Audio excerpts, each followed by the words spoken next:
There are about 40,000 short-term rentals around Disney right now. So before you buy one, you need to know how to pay for it the right way. Get the financing wrong, and a beautiful Orlando Airbnb still bleeds money every single month. Get it right, and the same house can cash flow from the day you close. I've sold these homes for years, and the buyers who win aren't the ones with the prettiest themed rooms. They're the ones who set up the loan, the tax write-offs, and the negotiation before they ever make an offer. So let me show you exactly how to do that.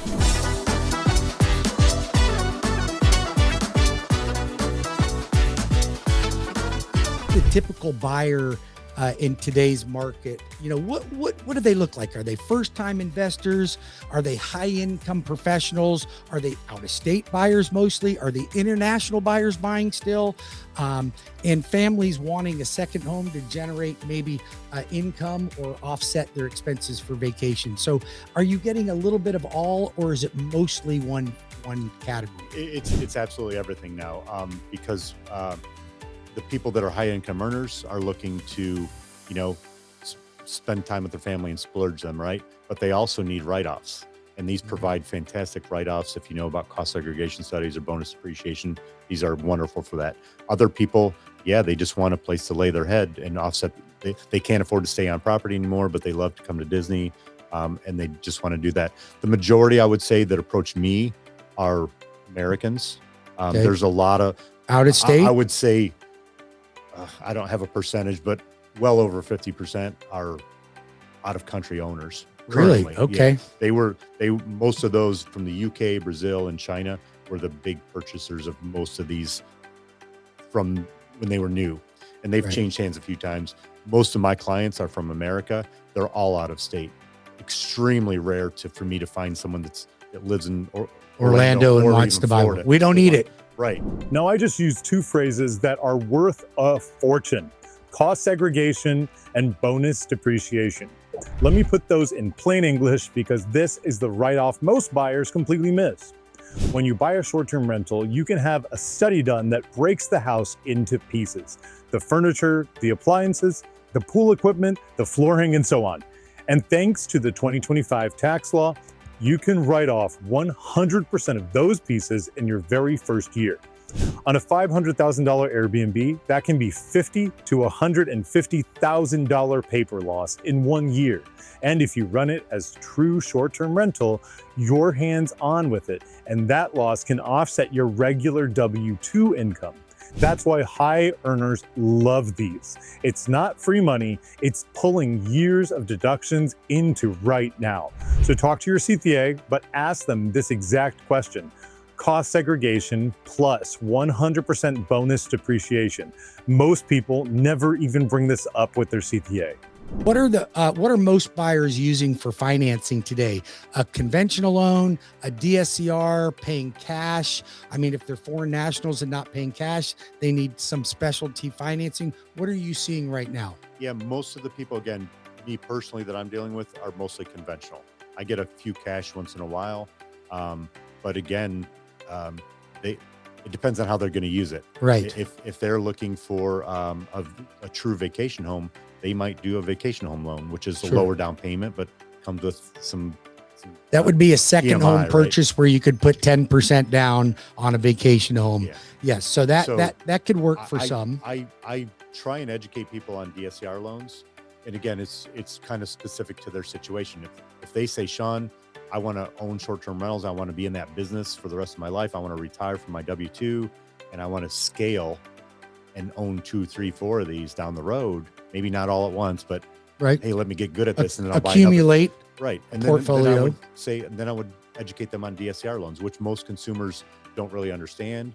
It's not as regulated. I think that's more your lane to tell me that. But as far as I know, it's not quite as regulated, and you can scale with it. Yep. Right. So you have to know the product and who's providing you the Why product. do you feel like you can scale more with the DSCR?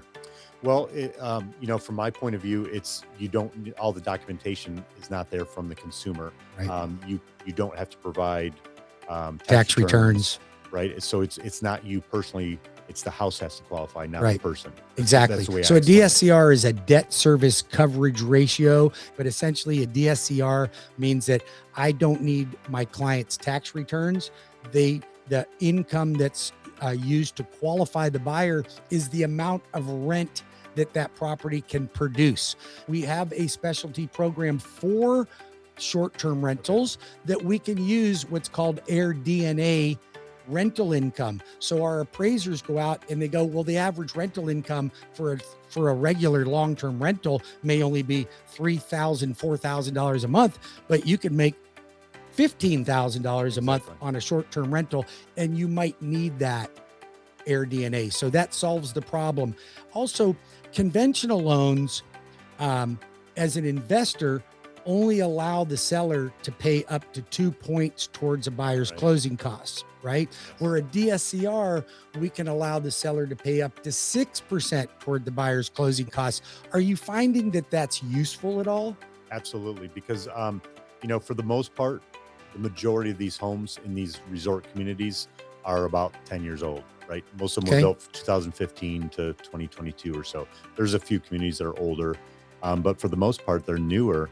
So there's not generally a lot of repairs that need to be done. The roofs are in good shape, the ACs, the pool, all the big ticket items are in good shape. So they don't need that money. There's probably not repair requests, but the buyer wants to either buy down their interest rate or help cover some of their closing costs. So that's where that 2% doesn't accumulate to too much. It doesn't add up to anything. It doesn't barely covers. Gives me a lot of leverage. I can ask for 3% up front and then do my inspection.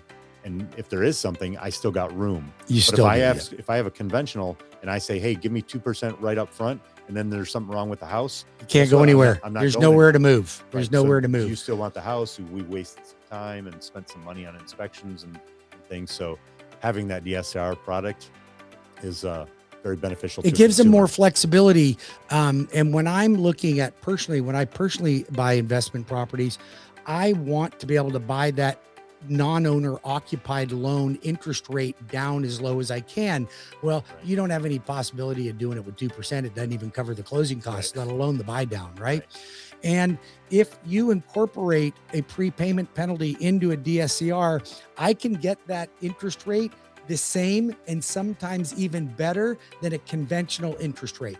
On a fixed rate loan. So it's not, people think, a DSCR, it's going to be a terrible interest rate. It does not have to be, but it's a good idea to negotiate closing costs versus reduced price.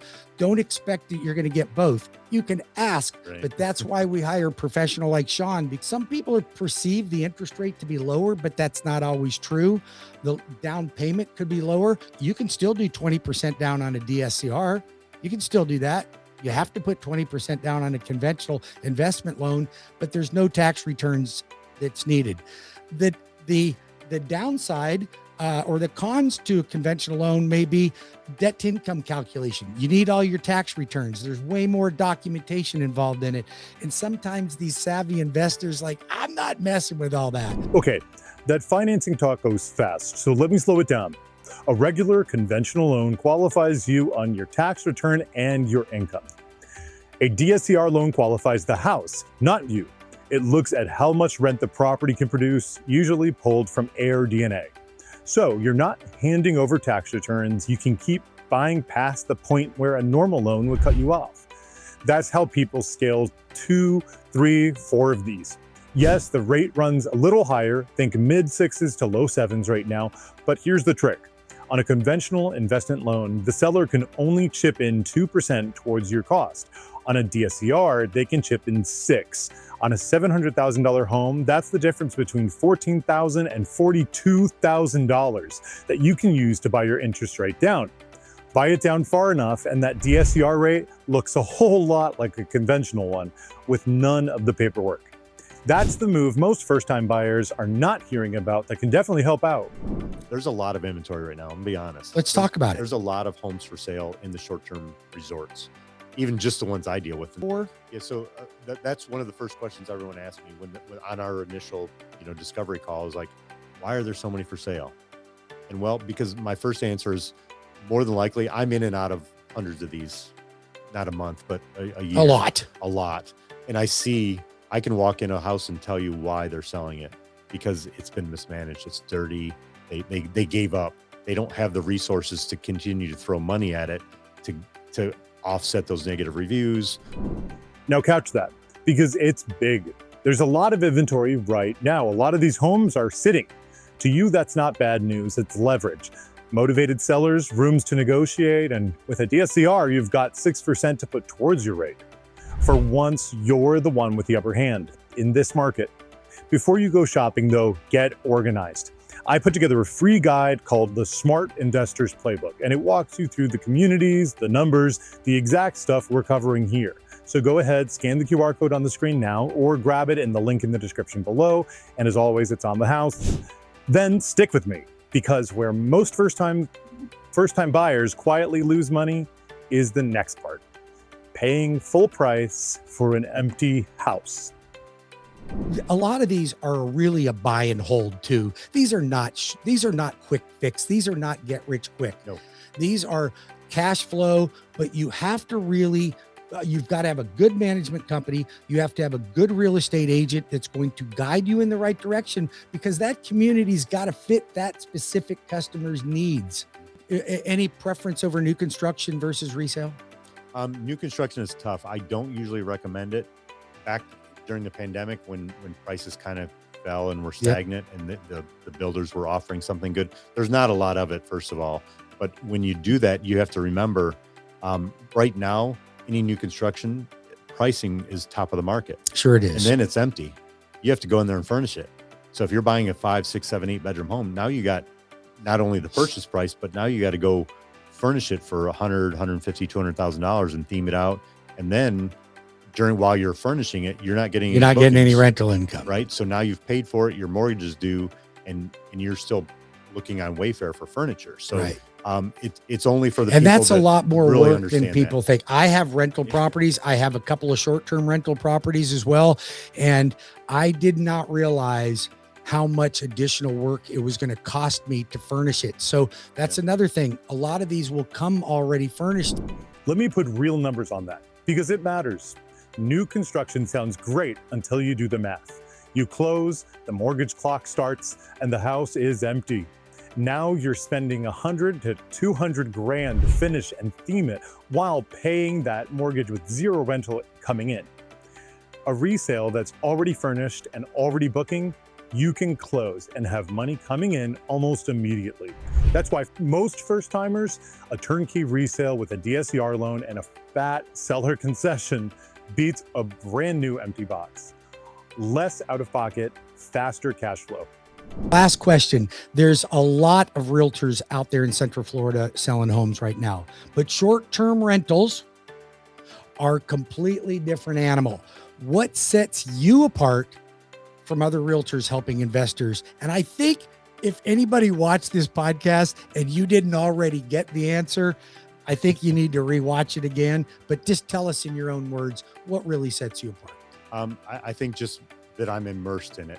I live about 20 minutes away from most of these communities, so I can be down there quickly. I'm in and around them all the time.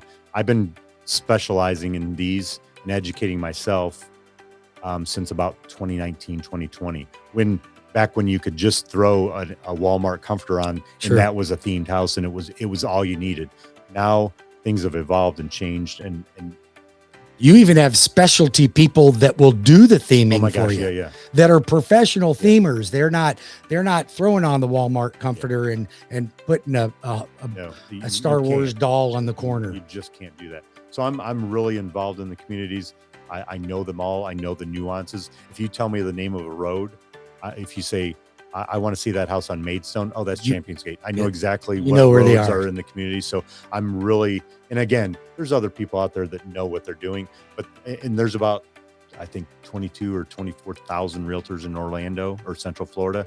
And I bet there's less than a dozen that really know short-term rentals. And some do. Yeah. Some do, but you have immersed yourself in this market.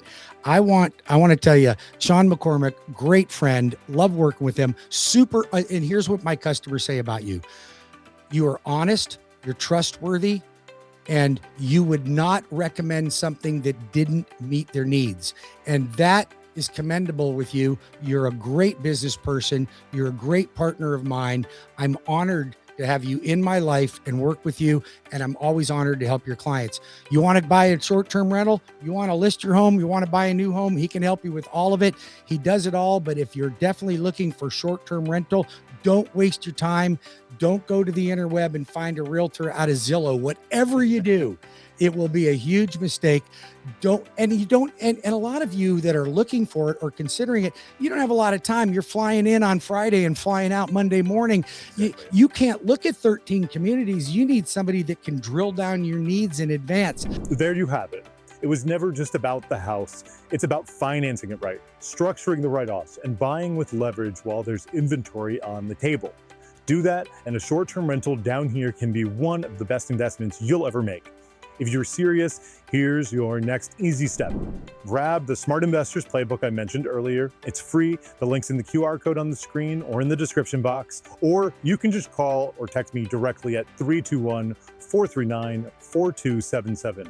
That's my real phone, and I actually answer it. Nights, weekends, holidays, you got me. And subscribe to the channel.